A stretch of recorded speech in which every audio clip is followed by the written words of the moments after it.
Assalamu alaikum, everybody. Good afternoon, ladies and gentlemen.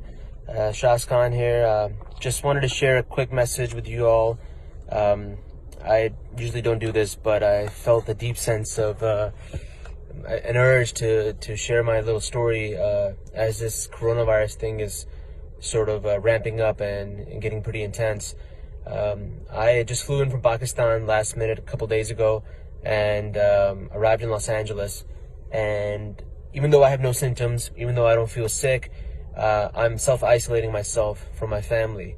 And I wanted to share why I'm doing that. The reason why I'm doing that is a couple weeks ago, मैं पाकिस्तान गया था काम के लिए and उस वक्त मुझे एहसास नहीं हो रहा था कि ये जो disease है, how serious it really was. Actually, if anything, I laughed it off to some people that are pretty knowledgeable about this. And in my ignorance, I didn't pay attention. So when things started getting pretty intense, I started doing my own research and listening to experts and listening to people who are very respected in the field. And I realized this is a lot more serious than I thought. And at that moment, I had to make a decision as to how I would handle this and how I would change my behavior as a result of my ignorance. And मुझे एहसास हुआ कि in the end, it's not about me. I'll be okay. You know, I'm luckily pretty healthy overall, and I exercise and eat right and all that stuff. But besides that, I need to make sure that this thing doesn't get out of control for the people that are the most vulnerable.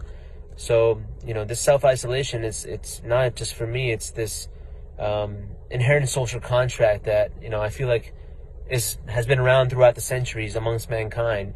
We go to war, we kill each other and all that, but in the end, when it comes down to it, we actually stand up for each other. And you look at what's happening right now with all the governments shutting everything down.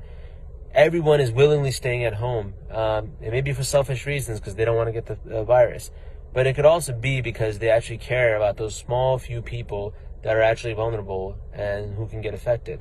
And that's pretty inspiring. And that's why I would urge you, I'm urging my Ammi Abu, all your parents to, at this point, really show caution for our elderly and for our children as well, even though it seems like there is not much evidence that shows whether they're going to get infected. We never know. So I wanted to share my story. We draw strength from each other in these tough times, and I know we'll get through this. And I know it's gonna make us stronger. And at the same time, we just have to show caution. So it's gonna suck because I can't see my baby boy for the next 2 weeks, and all I want to do is hold and play with him and kiss him. But it's necessary, and I hope you'll do what's necessary as well.